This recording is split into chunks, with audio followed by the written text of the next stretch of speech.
let me tell you a story. It's not about grand explosions or scientific breakthroughs that shatter the world, but about a small object that quietly changed how we experience the night. Think back to the last time your power went out.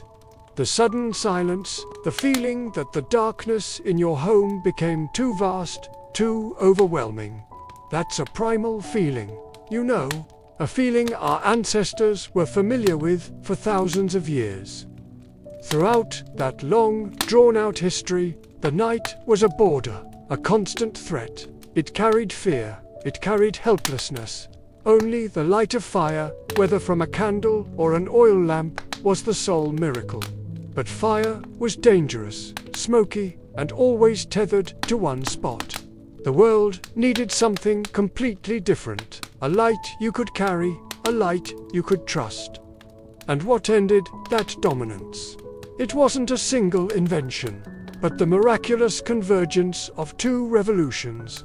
The revolution of creating light, the incandescent bulb, and the revolution of carrying light, the dry cell battery.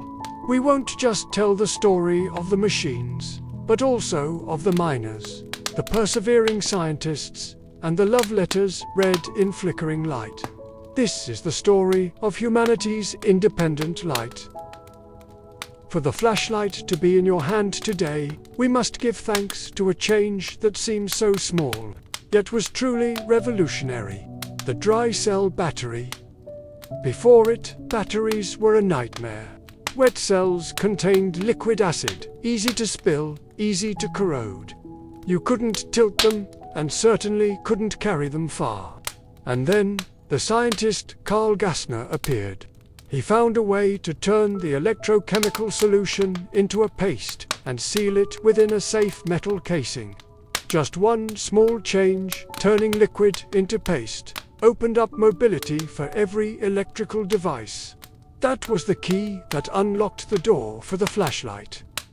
Thanks to the dry cell, David Missile and the ever-ready company could create the first handheld electric light.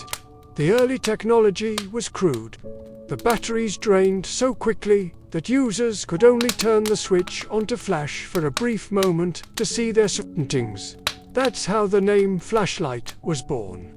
A flickering, weak light, but it was a phenomenal step forward. This tiny light quickly found those who needed it most.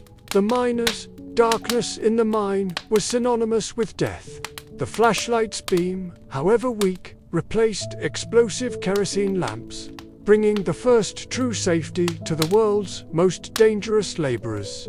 The flashlight, at that time, wasn't a convenience. It was survival. Gradually, the flashlight entered every corner of life. In the family, it was the quiet protector of childhood. Do you remember using it to tell ghost stories under the covers, the light distorting your face eerily? Or the time your father used it to check a strange noise outside? The flashlight taught us how to face fear, how to turn a blanket into a castle. It gave us a kind of silent independence, allowing us to explore the dark corners of the house without needing anyone's help. In wartime, the flashlight became a language, from the blinking light used to transmit Morse code between trenches, to the light used by military doctors performing surgery in makeshift tents. This light became the most fragile, yet most resilient, communication thread, connecting hope amidst the chaos. Its evolution is also astounding.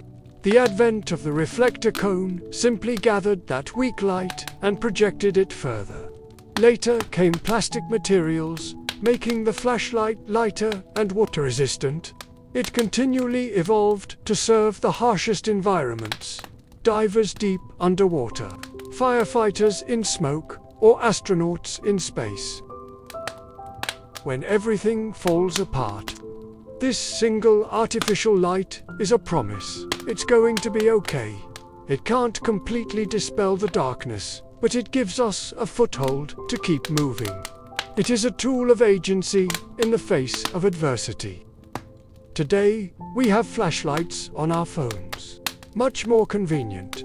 But I believe the feeling of holding a physical flashlight in your hand, with the weight of the battery, with the satisfying click of the switch, carries a different sensation. It's a reliability that digital technology cannot replace. Ultimately, the flashlight is a simple lesson. It reminds us that the greatest solutions are often not complex. They just need to be at the right time, in the right place, and reliable. When you hold the flashlight, you hold the accumulation of a century of small decisions. A little battery chemistry, a simple switch mechanism. It is a tangible piece of humanity's resilience. A promise, no matter how deep the dark, we will always find a way to see. Now, go look for your light.